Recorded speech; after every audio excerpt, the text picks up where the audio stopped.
Kita lanjut ya pembahasan tentang hadis sahih, hadis dhaif. Di pembahasan sebelumnya kita sudah bahas hadis tentang qunut subuh, bagaimana kedudukannya bisa menjadi munkar, dan sekarang kita lanjut meneliti hadis yang statusnya syadz. Ini hadis Bulughul Maram nomor 48. Wa anhu radhiyallahu an, yang dimaksud Abdullah bin Zaid, rawi yang meriwayatkan praktik wudu ya. Annahu ra'an Nabiyya sallallahu alaihi wasallam, bahwasanya ia melihat Nabi sallallahu alaihi wasallam ya'khudhu liudunaihi ma'an, mengambil air untuk kedua telinganya, khilafal ma'il ladzi akhadha li ra'sihi, berbeda dari air yang beliau ambil untuk kepalanya. Jadi mengusap kepala ke telinga itu tidak disekaliguskan. Mengusap kepala dulu, lalu ambil air lagi, lalu kemudian mengusap telinga. Akhrajahul Baihaqi, riwayat Al Baihaqi, wa huwa inda Muslim. Hadis itu diriwayat Muslim min hadal wajhi, dari sanad ini, bilabdi, dengan redaksi wa masaha bi ra'sihi, beliau mengusap kepalanya, bimain, dengan air baru, ghairi fadli yadaihi, yang bukan sisa kedua tangannya. Jadi eh, yang air baru itu bukan untuk telinga tapi untuk kepala, berbeda dengan air yang diambil untuk tangan. Wahwal mahfud, kata Ibnu Hajar, inilah yang mahfud. Kalau ada istilah mahfud berarti lawannya syadz. Dia meskipun hadis yang pertama dinilai sahih ya oleh Al-Baihaqi, tapi statusnya syadz dan jadi tidak jadi sahihnya. Karena salah satu syarat sahih itu hadis tersebut tidak boleh syadz, tidak boleh bertentangan dengan hadis lain yang lebih kuat atau mahfuz.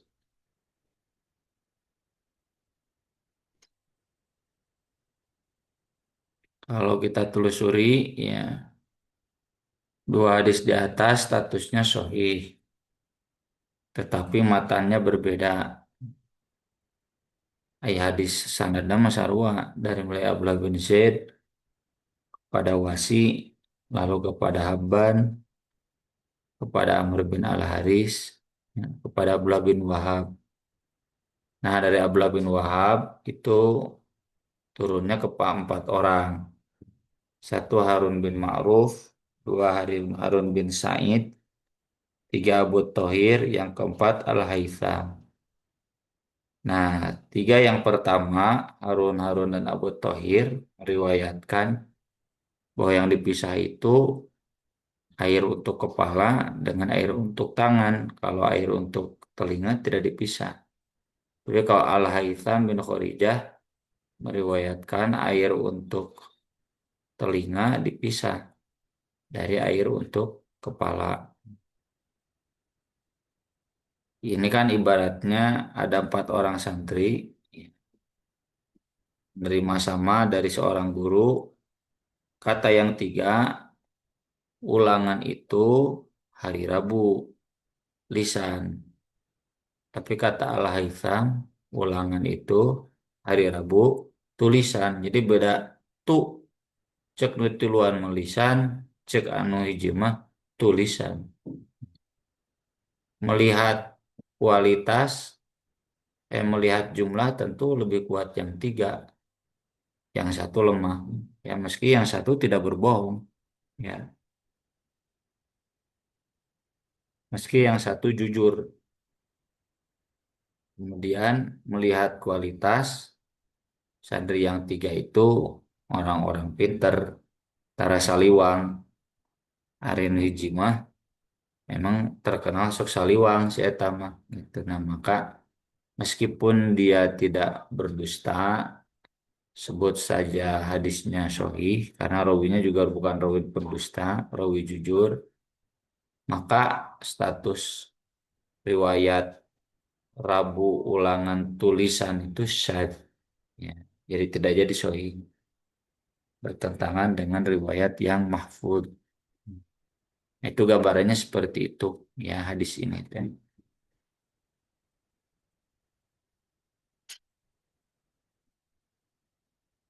Kita lihat ya di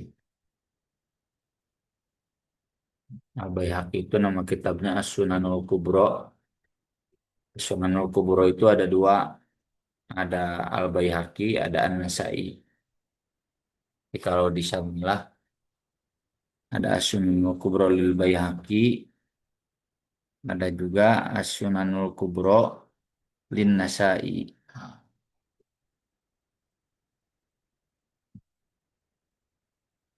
Kita klik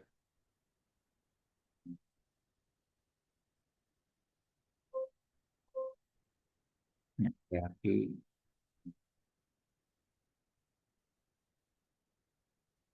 Nah ini ada As-Sunanul Kubro lin Nasai. Yang nanti As-Sunanul Kubro An-Nasai itu diringkas jadi Al-Mujtaba. Al-Mujtaba itu yang terpilih. Nah, Al-Mujtaba itu yang dikenal dengan Sunan An-Nasai.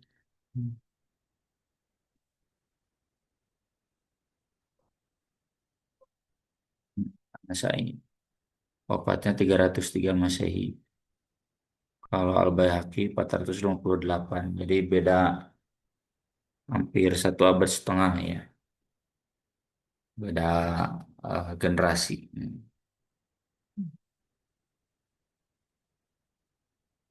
Ada bab masil udhunain bima'in jadid. Al-Baihaqi ini madhab Syafi'i. Jadi mengusap telinga itu ambil air yang baru. Nah, hadisnya ini jadi dari Abdullah bin Zaid, dia menceritakan bahwasanya dia melihat Rasulullah Shallallahu Alaihi Wasallam wudhu mengambil untuk telinganya air baru berbeda dengan air yang dia ambil untuk kepalanya. Ini sanad yang sohih. Jadi sohih memang hadisnya. Ya. Ini sanadnya Abdullah bin Zaid kemudian kepada Wasi Al-Ansori. Ini kan Abahu. Abahu teh Hibban atau Habban bin Wasi Al-Ansori berarti Wasi. Oh, dari Hibban, dari Amr bin Al-Haris, dari Abdullah bin Wahab. Kalau yang Al-Baihaqi ini Abdullah bin Wahab ke Al-Haytham bin Khorijah. Dikuatkan juga oleh Harmalah bin Yahya. Jadi Ibnu Wahab ini selain ke Al-Haytham, diriwayatkan juga ke Harmalah bin Yahya, Imron bin Miklas. Abdul Aziz bin Ikram bin Imran bin Miklas. Jadi ada tiga yang meriwayatkan dari Ibnu Wahab yang mengatakan air untuk telinga itu beda dengan air untuk kepala. Tapi, nah, kata Imam Muslim sendiri, kata Imam Al-Baihaqi sendiri, Imam Muslim bin Al-Hajjaj meriwayatkannya dalam kitab Sahih dari Harun bin Ma'ruf, ya, yang tadi udah kita sebut. Harun bin Said Al-Aili bareng dan Abu Thohir dari Ibnu Wahab juga. Jadi Ibnu Wahab ini kalau tadi saya sebut mereka keempat, nah, enam. Ya. Di Isnadin Sahih juga dengan sanad Sahih juga, tapi redaksinya dia melihat Rasulullah Shallallahu Alaihi Wasallam berwudu.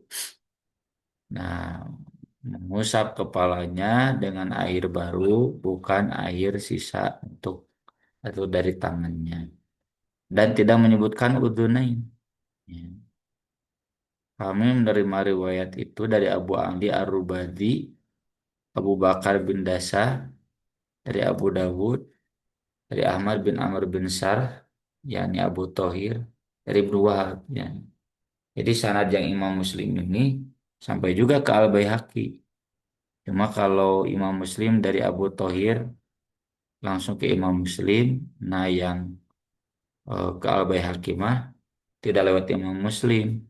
Abu Thohir ke Ahmad bin Amr bin Sarh ke Abu Dawud, berarti diriwayatkan juga oleh Abu Dawud kepada Abu Bakar, kepada Abu Ali, baru ke Al-Baihaqi. Jadi ini menggambarkan generasi Imam Al-Baihaqi yang jauh, ya, karena wafatnya 458. Imam Muslim kan masih tahun 200-an. Terus tadi Imam Muslim, Imam An-Nasai 303. Kalau Imam Al-Baihaqi 458. Kita cek nih. Harmalah bin Yahya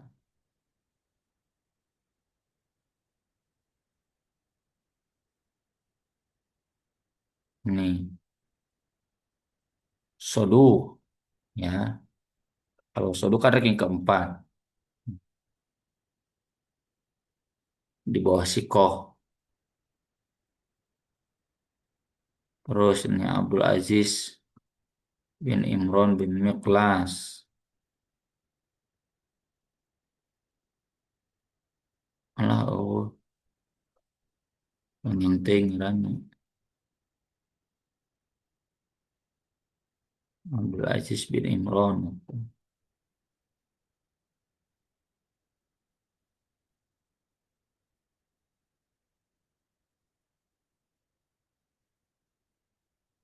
Ah iya, opa ingat Miklas teh. Uyutna, aki nama Ayub. Sigorul Akhidin, Pikotun, Fadil. Ya, tapi statusnya Al-Akhidin, Sigor lagi. Kebakoh ke-12. Ya, Piko Fadil. Berarti Al-Baihaqi di bawahnya. Kalau Tobako ke-12, ya ini sepantar dengan An-Nasai. Ini wafatnya 285 kan, An-Nasai 303. Ini berarti ranking kedua.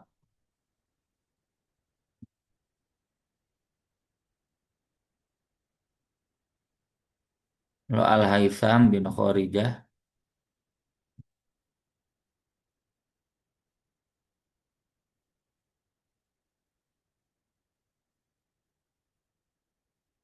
Sodu, Tobakonya ke-10. Ya. Jadi yang meriwayatkan telinga ngambil air lagi itu Al-Haytham, Abdul Aziz, Harmalah. Ini yang dua Soduk, yang satu Thikoh, Fadil. Ya. Yang Abdul Aziz. Kalau Harmalah tadi lupa lagi Tobakoh keberapa?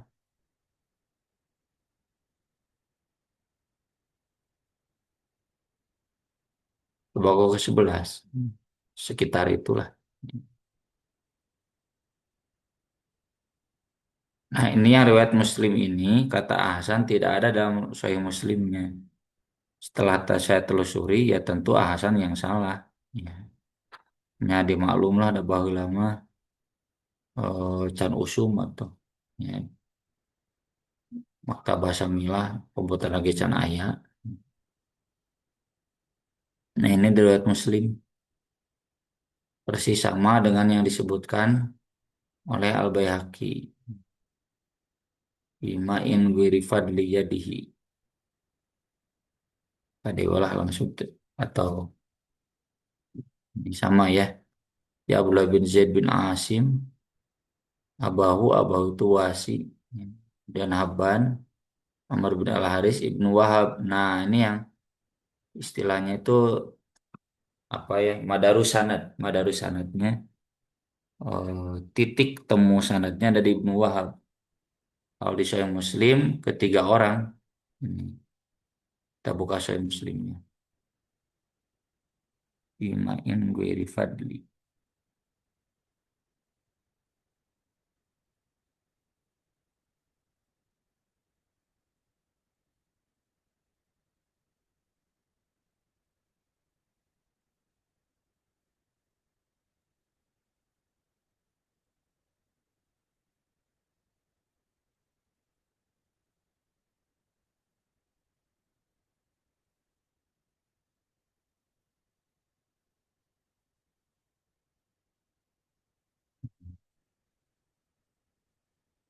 Ini terlihat jelas ya. Ini Abdullah bin Zaid bin Asim. Kemudian ayahnya Wasi' Habban, Amr bin Al-Haris, Ibnu Wahab. Nah ini Harun bin Ma'ruf,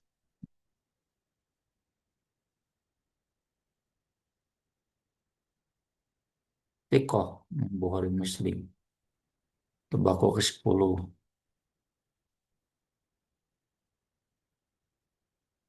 Harun bin Sa'id, Al-Aili. Non kading salah.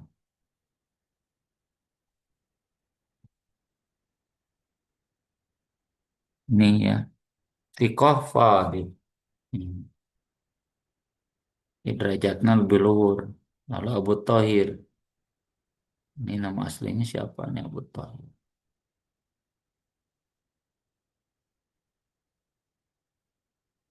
Tikoh. Ya. Lihatnya muslimnya tembakau ke-10.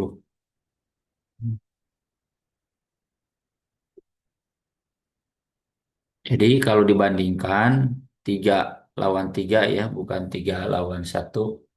Tapi yang saya Muslim itu yang tiganya semuanya ranking kedua, ranking ketiga. Ya, kalau yang tadi Al-Baihaqi ranking 2 dan ranking 4 yang dua ini.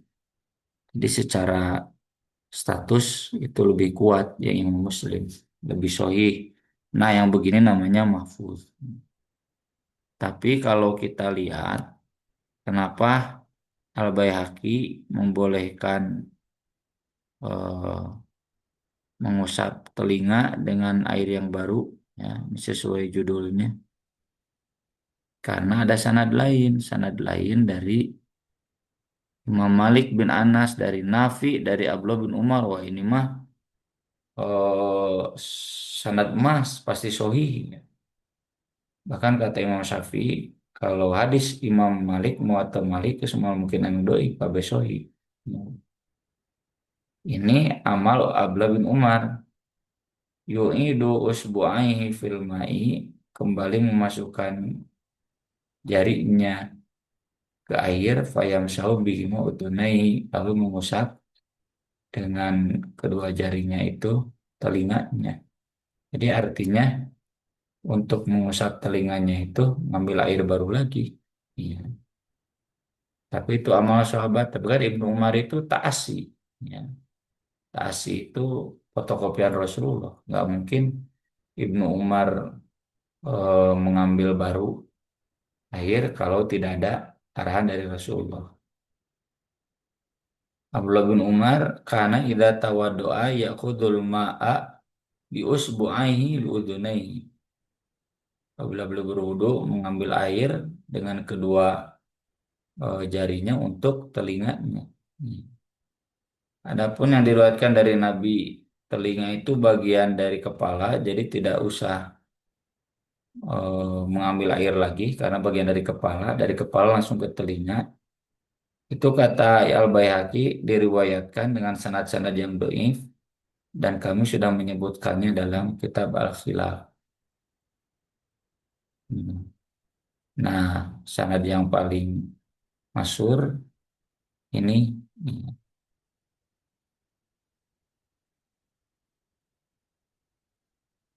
penjangkih termasuk sanad nomor.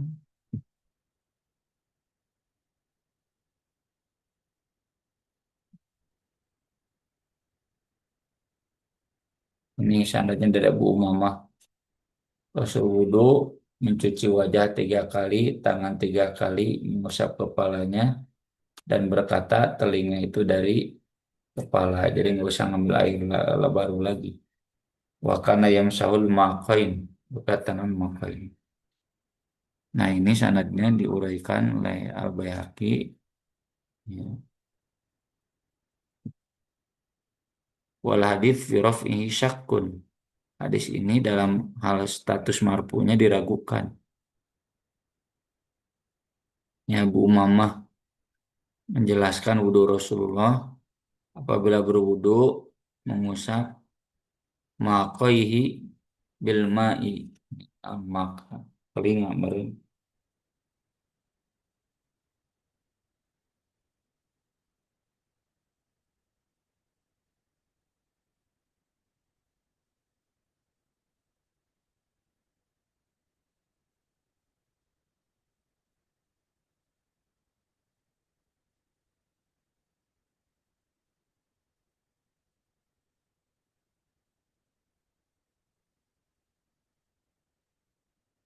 Tiga almak saluran air mata.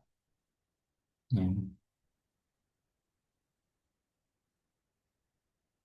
Kata Sulaiman bin Harb al-udunani minar ra'si itu pernyataan Abu Umamah. Siapa yang mengatakan selain ini maka dia sudah mengganti kalimat yang dikatakan Sulaiman atau keliru. Bukan di al-maq, ini al-maqqah.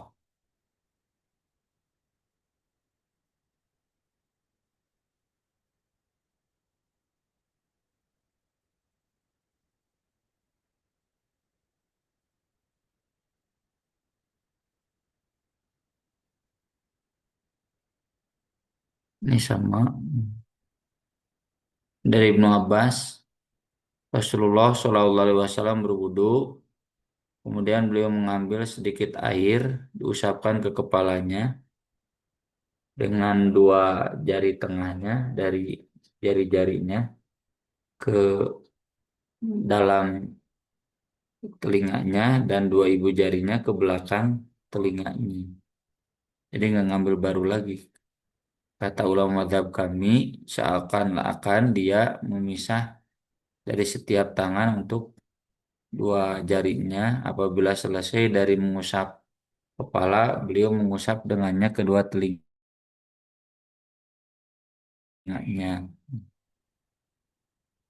Dah gitu. Jadi ada 4 hadis yang dituliskan di sini dari Ibnu Abbas, dari Ibnu Umar, dari Abu Umamah, dan dari Abdullah bin Zaid.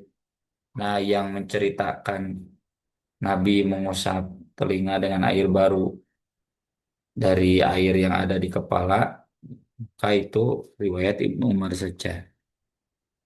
Dan adanya di Muwatta Malik. Kita cek Muwatta Malik.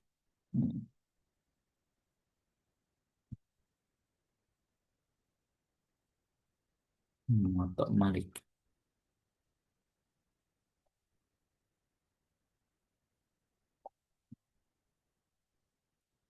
Al-Ma'unaihi.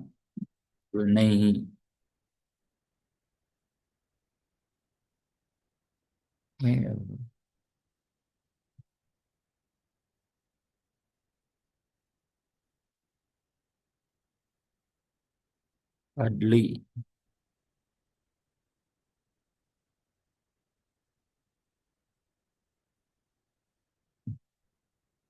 Jadi Fadli mah. Oh, Fadli mah kelebihan air. Yang orang punya air lebih tidak boleh ditahan. Tidak diberikan ketika diminta atau tidak diberikan ketika dijual. Dan nggak boleh diperjualbelikan karena nggak dibutuhkan. Kayak air yang ada di sumur, kita paling butuh sekibik, sisanya nggak boleh dijual. Berarti carinya Alma dan Ibnu Umar. Wah, berarti Imam Muslim mah kudu ditutup lah.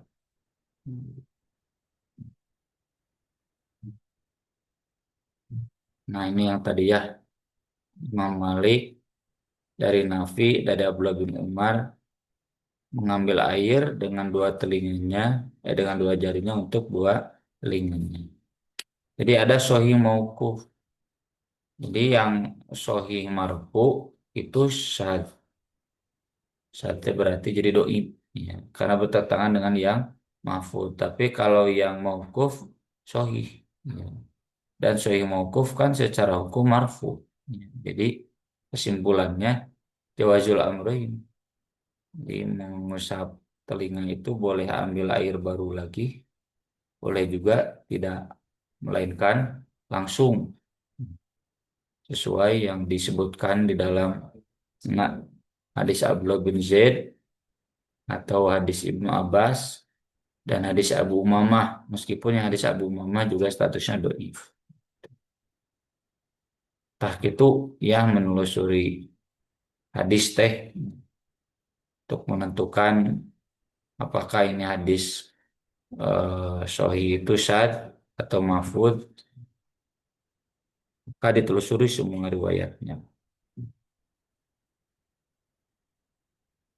Ini berarti ada data yang kurang ya. Di sini saya masih nulis yang meriwayatkan mengambil lagi air untuk telinga cuma Al-Haytham bin Khurijah saja. Ternyata setelah kita tadi baca ulang, ada juga dari Harmalah.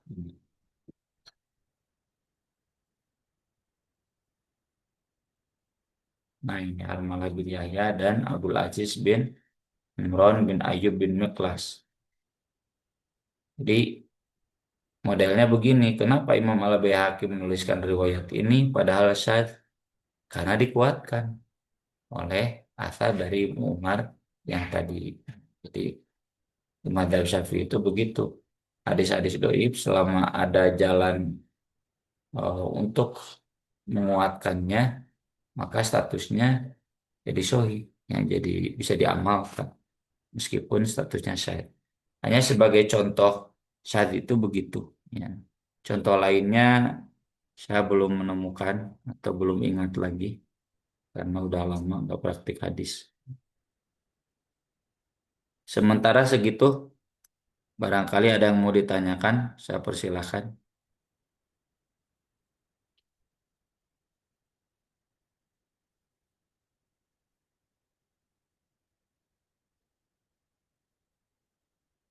Kemarin atau kameranya lain bararuka,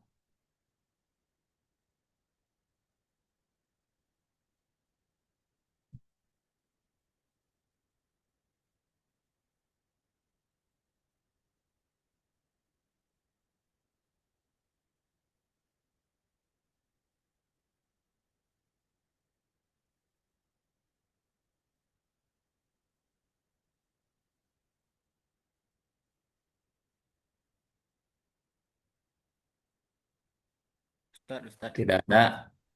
yang ini Kalau Ustaz bertanya, mangga, kalau kalau tidak ada misalkan perilaku. hadis, ya, kalau misalkan hadis yang tadi Ustaz yang mengambil air lagi ketika telinga, kan tadi itu 3 lawan 1, 3 lawan 3 jadinya.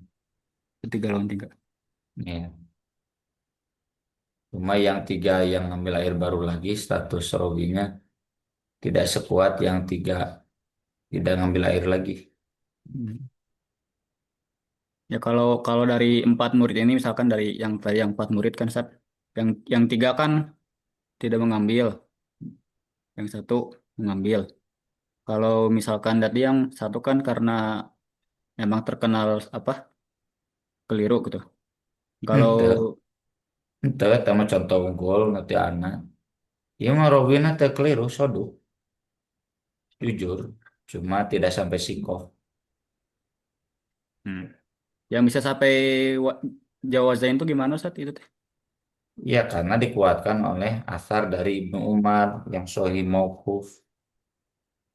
Sahih mauquf itu kan berarti marfu hukman. Hmm. Jadi dua-duanya bisa diamalkan. Jadi bisa bisa diamalkan dua-duanya. Iya.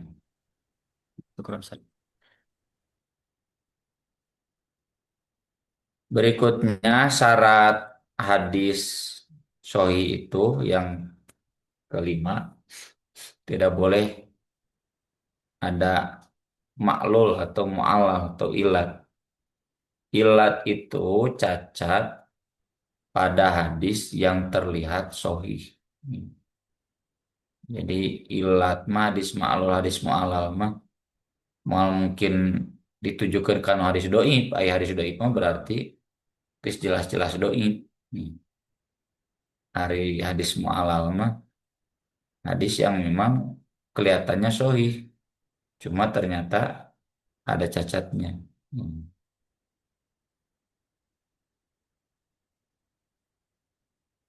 Ini definisi dari Ibnu Hajar. Wal hadithul mu'allal wal hadith alladhi ittala'a fih ala illatin taqdaw fi sihhatihi ma'ana dhahiruhu salama minhu. Hadis mu'allal adalah hadis yang ditemukan mempunyai cacat yang merusak kesohihannya meski tampaknya terlihat selamat. Jadi hadis mu'allal mah ini tahap akhir sesudah diperiksa rawinya, kemudian sanadnya, kemudian syad dan tidaknya. Nah, terakhir periksa deui cacat ente kumaha mariksana ieu teh mariksana kudu ku jalma nu ahli nya nu geus biasa mariksa dan saya tidak ada di posisi itu dan setahu saya ulama-ulama Persis juga belum ada di posisi itu. Hmm. Yang bisa tahu cacat-cacat tersembunyi atau ilat itu ya ulama-ulama yang sudah hafal hadis dengan rawi-rawinya dengan katalar karakter-karakter. Kalau menyebut rawi ini, wah jangan-jangan ada kecurigaan diteliti ulang. Nah, itu ternyata ada kelemahan, tapi ada juga tidak. Ya. Jadi harus sepeka kita terkait rawi sepak bola. Jadi kalau oh, yang akan dipasang itu misalkan Alexander Wits, ya Florian Wits, itu meragukan di timnas Jerman alus di Liverpool goreng. Hmm. Tapi kalau yang akan dipasang itu misalkan Lionel Messi misalnya, oh itu mah jaminan yang Mbappe. Jadi kita tahu dan di Indonesia ya secara umum setahu saya belum ada ulama yang levelnya ke sana. Dengan sendirinya dari mana kita tahu ilat? Kita tahu ilat itu berarti menelusuri penelitian dari para ulama dalam kitab-kitab takhrij. Eh, Ada kitab-kitab ilal, al-ilal.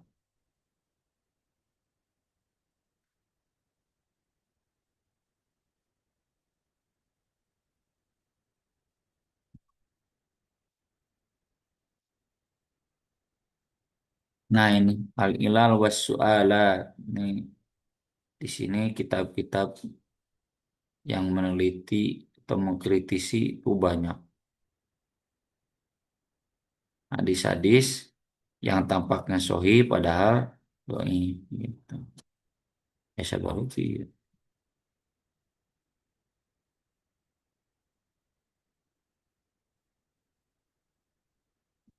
Oh, padatan. Berhitung hiji-hiji lah. Ini al-marosil, jadi hadis-hadis yang kelihatannya bersambung padahal mursal. Ibnu Abi Hatim yang melitinya. Al-Ilalul Kabir At-Tirmidzi, jadi hadis-hadis yang diteliti ulang oleh Al-Tirmidzi ternyata ada cacatnya. Al-Ibnu Sugir At-Tirmidzi, Al-Ilal Ibnul Madini. Jadi catatan kritis yang ini terhadap hadis-hadis yang tampaknya padahal ada cacat. Berarti Berarti tugas kita ya setelah maaf ada telepon berulang-ulang nih dari pejabat sebentar.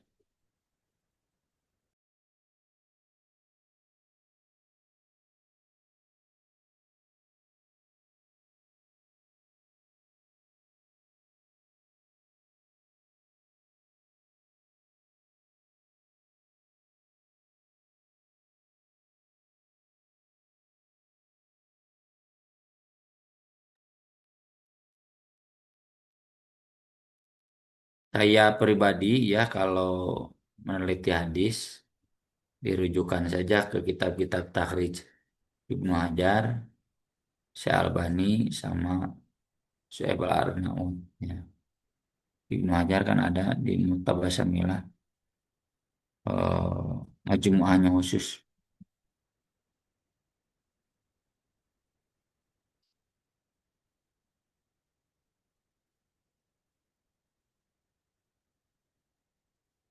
Nah ini ada kutubut takhrijnya. Jadi rujuk ini para ulama yang meneliti, ya, meneliti kitab-kitab takhrij. Ya.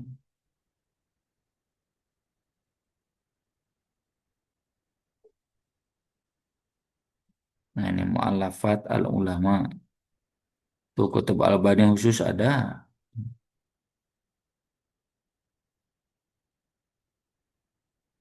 Ibnu Hajar juga ada. Khusus kitab-kitab Ibnu Hajar. Oh iya, tah. Mu'allafat Ibnu Taimiyah, Al-Hafidh Ibnu Hajar. Ini kebanyakannya kitab-kitab takhrij Ibnu Hajar itu. Ibnu Taimiyah ada khusus.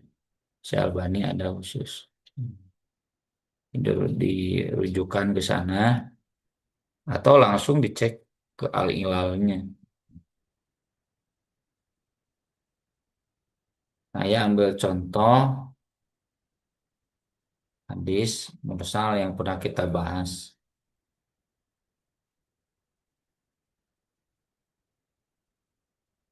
Nah ini dari Abdullah bin Abu Bakar rahimahullah bahwasanya dalam surat yang ditulis oleh Rasulullah Shallallahu Alaihi Wasallam untuk Amr bin Hazm di sana tertulis tidak boleh menyentuh Quran kecuali yang suci. Imam Malik meriwayatkannya secara mursal. Tapi dimausulkan oleh An-Nasai dan Ibnu Hibban dan itu maklul. Nah, penilaian maklul itu bukan ke riwayat Malik dari sepugi Imam Malik mah mursal. Tapi penilaian maklul itu ke An-Nasai dan Ibnu Hibban yang menilai saat ini mausul. Padahal tidak mausul. Yang mursal teh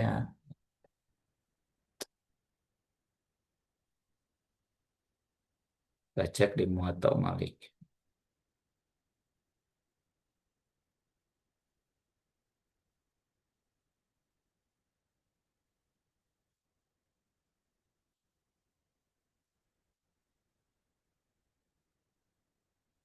Nah, dari Imam Malik, dari Abdullah bin Abu Bakar bin Hazm, ini kan ulama sikoh. Nah, mursalnya di mana? Mursalnya dia meriwayatkan hadis Amr bin Hazm. Ya. Jadi Abdullah bin Abi Bakar bin Hazm teh uyut nah asalnya nama Abdullah bin Abu Bakar bin Muhammad bin Amr bin Hazm. Nah, disingkat jadi Abdullah bin Abu Bakar bin Hazm. Orang cek katanya.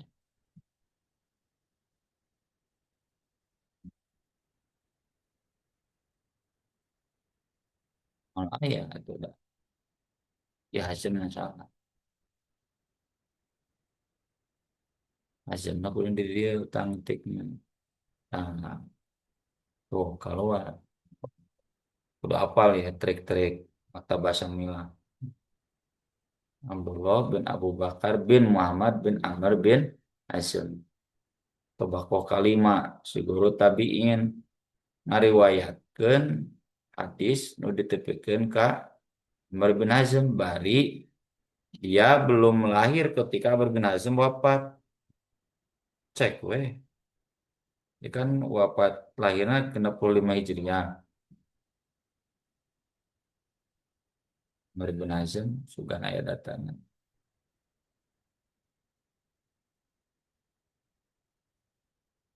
Yes.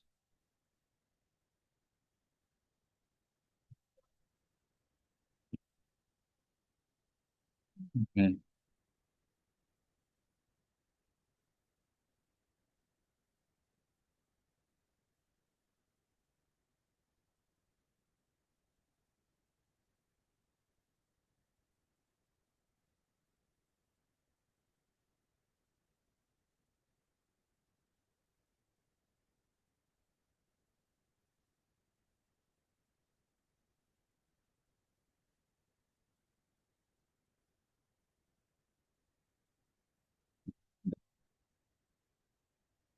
Film riwayat di Tahdhibul Kamal, Tahdhibut Tahdhib,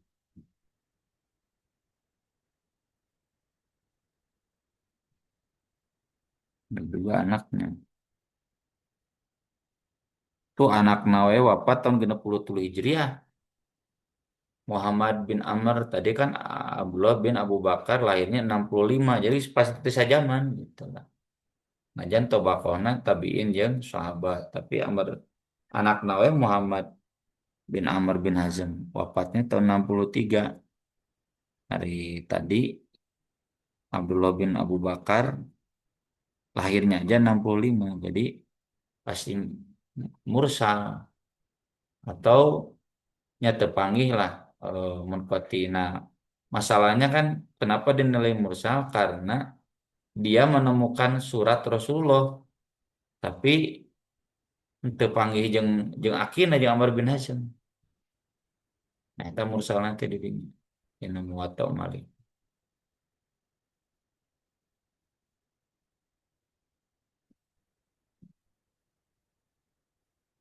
Kalau lihat sanadnya ini sahih, cuma masalahnya mursal. Tah anu nyambungkeun itu riwayat siapa tadi itu? Cek Ibnu Hajar, Abu Dawud nya.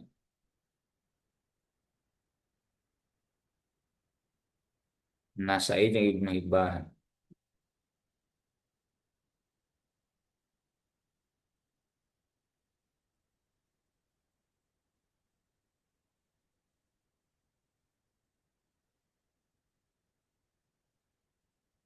Cuma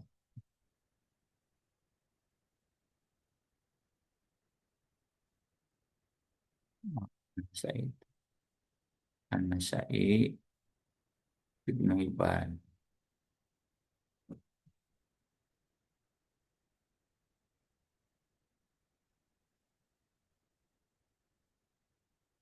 Nah, hadisnya panjang tentang dia yang nanti oleh Hasan dikutip juga di kan hadis itu ku Ibnu Hajar ditulis lagi nabab dia ya termasuk di nabab zakat tapi tadi komentar deui ku Hasan di dieu di komentar deui. Nah, ini sanadnya dari Az-Zuhri, Abu Bakar bin Muhammad bin Amr bin Hazm dari ayahnya Muhammad dari kakeknya Amr bin Hazm. Nah, ini katingali mausul. Tapi ini ternyata ada cacat. Cacatnya di mana? Ya, Yahya bin Hamzah, kata Ibnu Hajar, mengatakan dia medai Sulaiman bin Daud. Padahal Yahya bin Hamzah mah teu pernah narima tu Sulaiman bin Daud, pernah itu Sulaiman bin Arkom. ya, yang statusnya doi. Nah, tidinya kapanggihan teh jadi katinggalina mausul padahal anu sahih mah nu mursal. Karena nu mausulna doi tak ilatna teh didinya.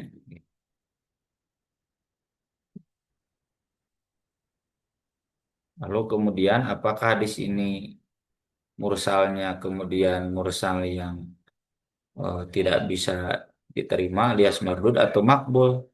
Para ulama sepakat membawa surat Nabi ke Amr bin Hazm itu meski sampai ke anak cucunya eh, tidak bertemu dengan Amr bin Hazm, tapi dah suratnya benar ayah disepakati. Semua ulama sepakat bahwa surat itu memang benar adanya. Artinya disepakati bahwa itu betul-betul surat Rasulullah kepada Amr bin Hazm meskipun Amr bin Hazm teu pernah panggil jeung incu-incunan nu ngariwayatkeunana tapi teu nanaon. Ini berarti ada indikator ya, indikator sikodan. Itulah kenapa kata Imam Syafi'i lamun aya dina riwayat Imam Malik geus lah sahih. Tuh dipertentangan ajan mursal. Karena mursalnya jelas kan Abdullah bin Abu Bakar narima ti Rasul kan puguh pasti ti akina ada suratnya surat akina. Najan jeung akina teu panggil. Maka dari itu kita saksikan ya, nggak saya temukan seorang ulama pun satu madzhab pun yang mengatakan ini hadis tidak diamalkan. Makanya saya sampai hari ini konsisten. Kemarin baru aja ada nanya, jadi kalau ibu lagi haid, gimana ngaji Qurannya? Pokoknya saya jangan pegang mushaf. Dan kalau bisa bahkan tidak bersuara, cukup di hati saja, pakai audio saja. Kalaupun bersuara, tidak haram, makruh, kata Ibnu Hajar. Cek Imam Nawawi mah haram. Antara ngaji-ngajikan yang paling haram itu mushaf. Tah gitulahnya lalakon naleuti hadis sahih teh dengan berbagai lika-likunya. Mudah-mudahan bermanfaat. Enggak dibuka sesi pertanyaan kedua.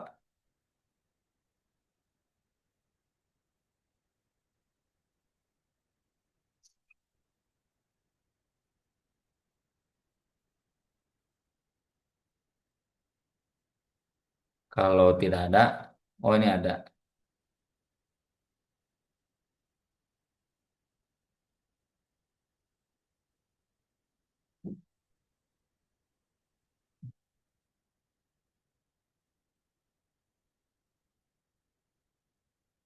Inti nama ilmu hadis riwayah teh eta tanu ditulis di Ibnu Hajar na Fathul Bari. Nu ditulis di Ibnu Hajar ku Syekh Albani dina kitab Irwaul Ghalil itu ilmu hadis riwayah. Ilmu hadis riwayah itu ilmu praktiknya. Kalau ilmu hadis riwayah itu teorinya. Jadi tahammul wal ada itu ketika dipelajari sebagai teori, nah itu ilmu hadis riwayah, mustalah hadis, mempelajari istilah saja. Tapi kalau ketika terjun praktiknya, Ari Syekh Albani jeung Ibnu Hajar mah geus praktik. Dan saya belum menemukan di Persis ada yang punya karya ilmu hadis riwayah. Paling saya bisa dikategorikan ilmu hadis riwayah, ya, tapi dah atau beda tuh makom anak bawang masih jauh. Kira kurang makom anak itu disaruakeun saya Albani jeung Ibnu Hajar kan. Sopan gitu. Jadi intinya ilmu hadis riwayah itu kita praktik. Ya. Kayak tadi kan saya itu ke ilmu hadis riwayah, gimana praktiknya, gimana di lapangannya, kumaha cara nakrijna, lewat ilmu hadis riwayah. Dan ciri ilmu hadis riwayah itu satu katalar rawi, ya, ngaran rawi teh katalar di mana lahirna, tak eta ilmu hadis riwayah. Kuncina. Masalahnya ayat teh di urang mau apa? Boro-boro apal Quran oge hareureun teu. Mau apal hadis jeung matan yang rawi gitu. Kunci ilmu hadis riwayah itu. Nah, ilmu hadis riwayah teh eta katalar hadis matan jeung sanadna jeung rawi-rawi. Ya. Orang boro-boro ngapalkeun sanad jeung rawi, ngapalkeun matan Bulughul Maram wae. Da kuduna 100 nih jalma tinggal langsung seueur. Ya. 10 G. Alhamdulillah. Dan ulama kita, bukan ulama Persis saja, ulama Indonesia secara keseluruhan, belum diketahui ya. Saya belum tahu ada yang memang menguasai ilmu hadis riwayat itu. Orang atau juga tadi nggak ada yang Abu Thohir, Harun bin Said, Harun bin Ma'ruf. Agak belain pan saya tadi. Coba disebutkan Maklok, ya, Tom Haye, langsung apa? Disebutkan Erling Braut Haaland. Nah, kan langsung apa? Saha si eta teh. Nah, itu berarti orang geus ilmu hadis riwayah tapi di Quratil Qadam tidak dalam hadis. Ada lagi?